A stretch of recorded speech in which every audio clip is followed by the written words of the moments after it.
설에 우리 집에 올 거지? 남편도 해외 학교에 가고 없으니까 돌아오면 같이 방문할 생각이에요. 그런 게 어딨니? 걔가 없음 너 혼자 오면 되지. 명절에 시댁에 코빼기도 안 내밀겠단 심산이니? 내가 어떤 마음으로 니들 결혼을 허락했는데? 결혼한 첫 해부터 그렇게 나오면 곤란해. 알겠어요. 그럼 혼자 갈게요. 혼자 오지 말고 네 친정엄마도 같이 모시고 와. 네 엄마는 딸 하나밖에 없어서 너가 우리 집에 오면 혼자 외롭게 명절 보내야 하잖니? 제가 없어도 전혀 외롭지 않을 엄마니까 그런 걱정은 필요 없어요.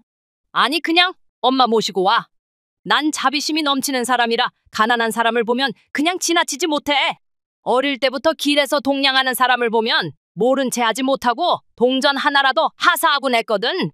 저희 엄마는 누구한테 동정받을 정도로 가난하지 않으니까 그런 배려는 하지 않으셔도 돼요. 뭐가 가난하지 않단 거야. 결혼 전 양가 인사하는 자리에 온 네 엄마 모습을 난 아직도 똑똑히 기억하는데? 고급 호텔에는 처음이라서 그런지 주저주저 하면서 음식도 마음대로 집지 못하시고 옷도 촌스러운 걸 입고 그 흔한 액세서리도 하나 착용하지 않았잖아. 아무리 그래도 사돈을 만나는 자리인데 너가 알아서 싸구려 액세서리라도 사드리지 그랬어. 사람이 너무 없어 보여도 주변 사람들 보기 창피하잖니? 호텔 직원들이랑 다른 손님들 눈도 있는데 우리가 가난한 사돈이랑 거기서 비싼 음식을 먹는 걸 보고 남들이 얼마나 수군대고 웃었겠니? 물론 나는 아무렇지 않지만 네 엄마 마음이 어땠겠어? 엄마기는 딸인 너가 세워줘야지. 우리 집에 부르지 않으면 혼자 집에서 싸구려 음식 먹으면서 초라하게 보낼 텐데 얼마나 불쌍하니? 여러모로 편견이 정말 심하네요. 저희 엄마는 어머니가 생각하는 거랑 큰 차이가 있고요. 굳이 불쌍하게 생각할 필요도 없어요. 이래서 딸은 출가 외인이라고 하는 거겠지? 잘 사는 집에 시집 갔다고 엄마를 나 몰라라 하면 쓰겠어? 잘 사는 집이요? 우리 집 정도면 부자지. 넌 아빠도 없이 엄마랑 단둘이 가난하게 살았잖니? 제가 가난하다는 생각은 한 번도 한 적 없는데 좀 충격이네요. 원래 가난한 사람들은 자기들이 가난하다는 걸 모른다잖니? 그걸 알면 평생 그렇게 가난하게 살지 않겠지. 우리는 설에 비싼 음식들 차려놓고 먹으니까 우리 집에 와서 설세라고 해. 공짜로 만난 거 먹을 수 있다고 하면 분명 좋아서 꼬리 흔들면서 올 거다. 저희 엄마가 강아지도 아니고 뭔 꼬리를 흔들어요. 글쎄, 내 말대로 하라니까? 안사돈은 분명 좋아서 우리 집에 올 거다. 말씀 하나하나가 은근 사람 불쾌하게 하신단 거 아세요?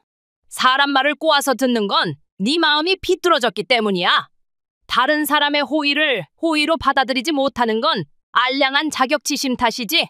난 봉사에도 관심 많은 선한 사람이니까 날 믿고 엄마랑 같이 와. 어머니 봉사활동도 하세요? 눈으로 해. 눈으로 어떻게 봉사활동을 해요? TV에 막 못 사는 사람들 나오고 요양원 노인네들 나오면 눈으로 불쌍하게 봐주곤 하거든. 그게 무슨 봉사예요? 꼭 행동으로 옮겨야 봉사니? 보고 불쌍해서 혀를 끌끌 차는 것도 봉사지. 뭔가 좀 당황스럽네요. 다들 그래. 내가 하는 말이 심도가 깊어서 보통 사람들은 이해하기 힘들어해. 안 해. 뭐 그렇다고 치죠 뭐. 난 돈으로 사람을 차별하고 그런 거 질색인 사람이야. 나보다 급이 낮긴 해도 그래도 사돈이니까 친하게 지내고 싶어서 부른다는 거 알지? 꼭 모시고 와. 이건 명령이야. 방금 엄마한테 문자 보내봤는데 같이 가겠다고 하시네요. 거봐, 내 말이 맞잖아. 가난한 사람일수록 맛있는 음식의 유혹을 쉽게 끊을 수 없는 법이거든. 이번 설엔 왠지 재밌는 일이 벌어질 것 같다? 저도 그런 느낌이 드네요. 며칠 후. 아직 얼마 정도 걸릴 것 같니? 반 시간 정도면 도착할 수 있을 것 같아요. 그래? 그럼 거기 어디 편의점에라도 들렀다 오렴? 편의점엔 왜요? 너랑 네 친정엄마가 먹을 건 너가 사와야지. 손님인 저희더러 먹을 걸 사서 가라고요? 그럼 맨입으로 올 생각했니? 물론 선물은 샀지만 저희가 먹을 걸 들고 오진 않았죠. 그러니까 사오라고 하는 거 아니야. 저번에는 맛있는 거 대접하겠다고 하지 않으셨어요? 내가 그랬나? 근데 그땐 네 친정엄마가 정말 올 줄 몰랐거든. 무조건 오라고 해놓고 올 줄 몰랐다고요? 물론 내가 초대한 건 맞지만 그렇다고 설명절에 뻔뻔하게 남의 집에 정말 올 줄은 몰랐지. 뭐예요 진짜? 사람 놀려요? 어머니가 집요하게 저희 엄마를 모시고 오라고 해놓고 이제 와서 그런 말씀을 하세요? 암튼 오는 길이라고 하니까 어떡하니 그냥 와야지. 하지만 와도 너랑 네 친정엄마한테 줄 대게는 없으니까 알아서 먹을 거 사와. 대게가 좀 비싼 게 아니잖니? 우리 외손주들 입에 들어갈 것도 모자랄 것 같은데 객 식구한테 줄 게 어딨니? 정말 어이가 없네요. 사람을 뭐로 보고 그렇게 치사하게 나오세요? 뭐로 보긴 뭐로 보니? 보이는 대로 보는 거지. 대체 뭐가 보인다는 거예요? 네 친정엄마가 살고 있는 처지가 보인단 뜻이야? 그런 식으로 나오실 거면 저랑 저희 친정엄마는 대체 왜 부르셨어요? 상류층 집안은 어떻게 사는지 꼭 보여주고 싶었거든. 누가 보여달라고 했나요? 그래도 사돈이 얼마나 잘 사는지 알아야 네 엄마가 나중에 나한테 알아서 길 거 아니야? 저희 엄마가 왜 어머니한테 기어야 해요? 원래 못 사는 사람은 잘 사는 사람 앞에서 숙이고 기어야 하는 법이니까. 저희 엄마가 못 사는 사람이란 말인가요? 그럼 아니니? 상견례 날에 그 흔한 액세서리도 하나 안 하고 옷도 어디 시장에서 주워온 것 같은 싸구려 걸치고 왔잖니? 딸 자식 시댁에 인사드리는 날에 어떻게 그렇게 하고 올 수 있는지. 나도 딸이 있는 엄마지만 정말 이해가 안 됐어. 난 우리 딸 상견례 때 그야말로 머리부터 발끝까지 완벽하게 치장하고 갔거든. 그건 어머니 사정이고요.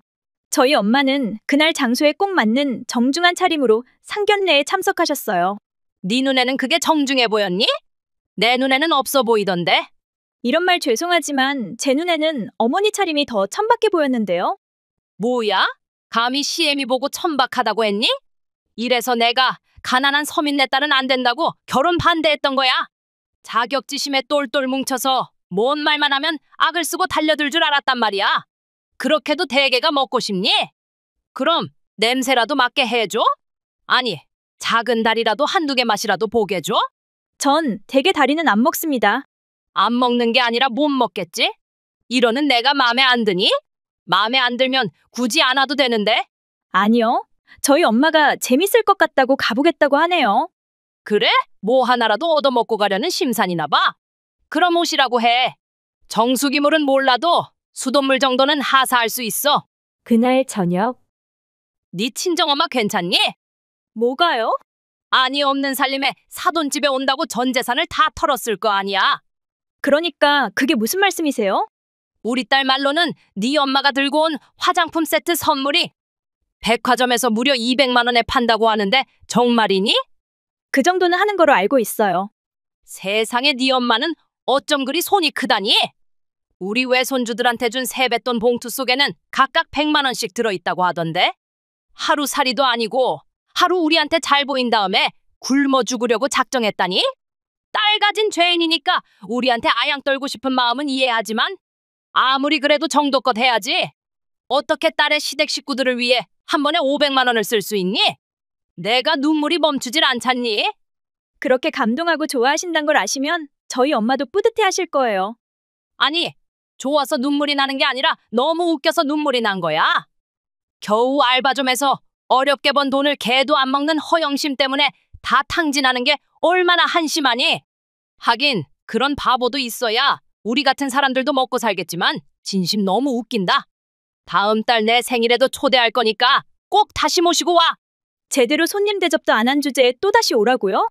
이번엔 제대로 못했으니까 다음엔 제대로 해드리려고 그러지. 사돈이란 게 멀다면 멀고 가깝다면 또 가까운 사이인데 이번엔 여러모로 내가 실수를 많이 했으니까 다음번엔 잘해줄 수 있는 기회를 가지고 싶어서 그래. 자신이 잘못했다는 자각은 있어서 다행이네요. 그럼 다음 달에도 어머니 모시고 올 거니?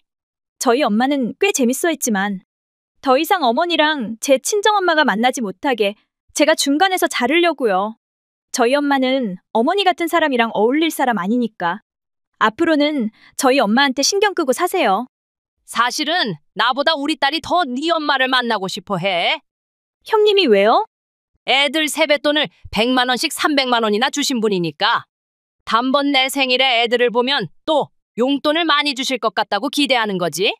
모녀가 하나같이 염치가 없네요. 돈 벌 기회가 있는데 그걸 놓치는 게 더 바보 아니니? 근데 단번에 올 때는 짝퉁 지갑은 들고 오지 말라고 해줄래? 짝퉁 지갑이라니요? 설마 저희 엄마가 어머니한테 선물한 샤넬 지갑을 두고 하시는 말씀이에요? 그래, 누가 봐도 짝퉁 맞잖니? 그거 진품인데요?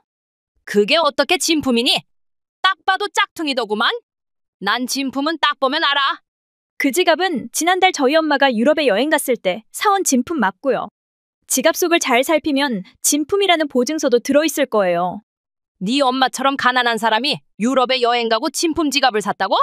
그 엄마의 그 딸이라고 너도 네 엄마처럼 말도 안 되는 허세 부리니? 딸 상견례 자리에 액세서리도 하나 못 걸치고 온 여자한테 명품 가방이 가당키나 하냐고. 웃겨 진짜. 저희 엄마는 그날 머리부터 발끝까지 에르메스로 도배를 하셨고요. 액세서리는 안전을 생각해서 착용하지 않은 거로 알고 있어요. 아주 고급인 호텔이 아니고선 1억 원이 넘는 액세서리를 착용하고 다니면 위험할 수도 있으니까요. 네가 개그우먼이니? 왜 웃기지도 않은 소리 하면서 사람 어이없게 하니? 저희 엄마는 태어나서 한 번도 그런 싸구려 호텔에 가본 적이 없습니다. 그래서 상견례랑 호텔에서 나오는 음식에 별로 관심을 안 보였던 거예요.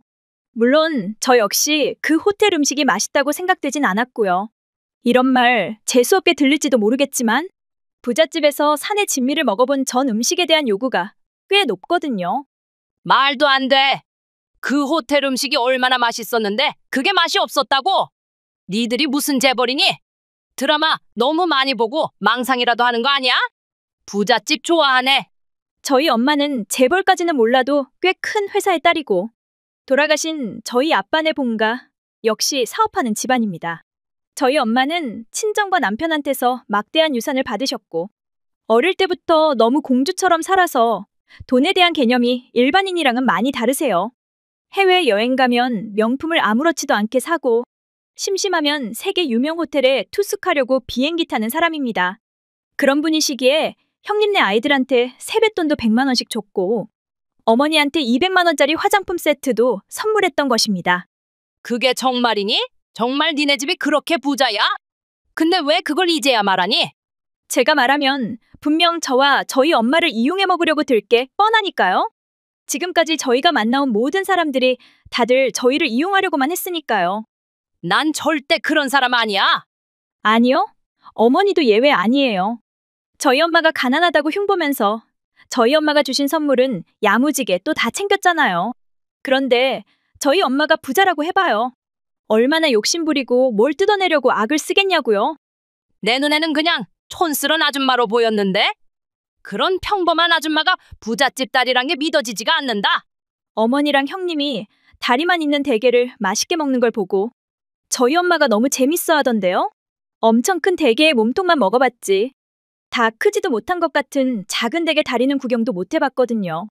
그런 대게도 고급 음식이라고 한껏 자랑하면서 지들만 먹는 걸 보고도 화도 안 내고 작은 대게 다리도 엄청 맛있나 봐 하면서 웃어주던 저희 엄마는 그야말로 대인배죠.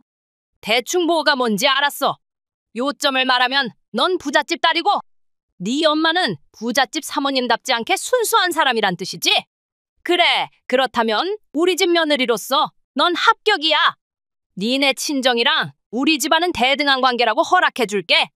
어머니, 어디 가서 이해력 딸린다는 말 많이 듣죠? 무슨 소리야? 내가 왜 그런 소리를 듣니? 제 말뜻을 너무 이해 못하시니까 갑갑해서 물어본 거예요. 앞으로 2번 다시 저희 엄마랑 엮일 생각하지 마세요. 왜? 아무리 부잣집 사모님이라고 해도 결국 엄마 아니야? 자식을 나눠 가진 사람들이 자주 만나서 놀면 좋지 뭐가 문제니?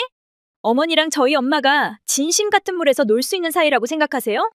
사람 위에 사람 없어. 너네 엄마도 나도 다 사람인데 왜 같이 못 논단 말이야? 어머니는 운전면허조차 없는데 저희 엄마는 고급차만 5대 보유하고 있어요. 차 파는 사람이 좋다고 하면 눈도 깜빡이지 않고 바로 구입하는 타입이거든요. 지인들은 다들 이름만 대면 알만한 기업들의 사모님들이고 그분들과 최고로 비싼 플랜의 해외여행을 동네 마실 다니듯 다니고 1억 원이 넘는 액세서리를 아무런 고민도 하지 않고 사세요. 어머니와는 사는 세상이 다르다는 말이죠. 어머니와는 급이 다르니까 괜히 친하게 지내려고 하지 마세요. 그럴수록 어머니만 더 상처받고 슬퍼지고 충격받을 게 뻔하니까요. 그렇게 대단한 엄마를 둔 넌 평범한 내 아들이랑 결혼해서 잘 사는데 난 왜 네 엄마랑 친하게 지낼 수 없단 거야? 그리고 결혼하면 집안 사정을 솔직하게 말했어야지. 속인 이유가 뭐니? 너 그거 사기 결혼이야. 우리 아들한테 이혼당할 수도 있는 사안이라고? 그 사람은 저희 집에 대해 잘 알고 있습니다. 그럼에도 불구하고 어머니랑 형님한테 사실을 밝히지 않은 건 제 부탁도 있지만 거지근성인 본인 어머니와 누나의 본성을 너무 잘 알고 있기 때문이 아니겠어요? 어려운 집안 환경을 극복하고 제 남편이 의사가 되니까 하던 일도 다 그만두고 제 남편한테 생활비 보내라고 명령하셨다면서요? 핏줄이니까 어쩔 수 없이 먹여 살리긴 했지만 자기를 숙주로 생각하고 평생 기생하려고 하는 인간들이 가족으로 보였겠어요? 그런 사람들이 사돈댁이 부자란 걸 알면 또 얼마나 그지 노릇을 할지 안 봐도 눈에 훤하기 때문에 비밀로 했겠죠. 그럼 끝까지 비밀로 할 것이지? 이제 와서 다 폭로하는 이유가 뭐니? 인연 끊겠다고 결심했으니까요. 뭐라고? 결혼하고 천명절이니까 어머니가 원하시는 대로 친정엄마까지 모시고 갔는데 자기들만 대게 먹으면서 손님한테는 먹으라는 소리도 하지 않은 인간들이랑 어떻게 가족으로 지내요? 그건 개 알러지 문제도 있고 선뜻 권하기 어려워서 그랬지 다른 뜻 없었어. 그 변명이 정말 구차하다는 생각 안 드세요? 남을 깔보고 비난하고 최소한의 예의도 차리지 않는 인간이랑 가족으로 사는 거. 전 절대 무리니까 앞으로 어머니 안 보고 살 겁니다. 내 아들은 의사야. 돈이 아무리 많아도 머리가 안 좋으면 할 수 없는 게 의사야. 대학병원 의사인 내 아들이랑 이혼하고 후회하지 않겠어? 그 아들이 자신의 어머니랑 인연 끊겠다고 했습니다. 뭐라고? 기껏 고생해서 의대 보내서 의사 만들어줬더니 가족을 배신하겠다고? 의대도 본인이 피나는 노력을 해서 갔고 의대 학비도 학자금 대출 내고 과외해서 어렵게 혼자 해결했다고 들었는데 뻔뻔도 하지 어떻게 고생했다는 말이 입에서 나올 수 있어요? 아들이 고3인데 남편이랑 치고받고 매일 싸우셨다는 사람다운 말이네요. 걔가 그런 것까지 다 말해줬니? 내 아들이 날 버리고 널 선택했단 말이야? 기생충 같은 가족이랑 인연 끊겠다고 했으니까 알아서 사세요. 그럼 우린 무슨 돈으로 살란 거야? 우리 딸도 이혼하고 애들 셋 데리고 친정에 왔는데 뭘 해서 먹고 사냐고? 관심 없고요. 알아서 하세요. 너 결혼할 때 뭐라고 했어? 우리한테 잘하겠다고 하지 않았어? 잘하려고 했죠. 그래서 결혼할 때 예단도 충분히 많이 했고 결혼식에 초대할 사람이 없으니까 결혼식은 하지 말라고 하는 말도 존중해줬고 일주일이 멀다 하게 이것저것 사달라고 하는 요구도 다 들어줬잖아요. 그럼에도 불구하고 저랑 제 친정엄마를 불러서는 찬밥 신세를 만든 게 용서가 안 된다는 거예요. 존경할 가치도 없는 사람을 시어머니로 인정하고 싶지도 않고 마주치고 싶지도 않다는 말인데 제 말 뜻 정말 모르시겠어요? 너네 집이 그렇게 부자인 줄 알았으면 안 그랬다니까? 사람을 돈으로 판단하는 그런 천박한 짓을 전 제일 증오해요. 2번 다시 저한테 연락하지 마세요. 그 후 전 시어머니와 시누이 연락처를 차단했고 제 남편도 원가족과 인연을 끊었습니다. 의사 아들한테 기대서 평생 호강할 생각했던 시모와 시누이는 버림받고 나서 드디어 정신을 차렸는지 각각 일을 찾았고 돈 벌러 다닌다는 말을 들었습니다. 잘 살던 못 살던 사람은 자립을 해야지. 남의 등골을 파먹고 살려는 건 인간이 아니라 기생충이지요. 집안 형편이랑 상관없이 심보만 곱게 먹었으면 결코 저희한테 버림받지도 않았을 텐데 안타깝고 동정이 가면서도 한심하다는 생각이 들었습니다. 구독과 좋아요는 눌러주셨나요? 멤버십은 사랑입니다. 재밌게 시청하셨다면 한 편 더 어떠세요?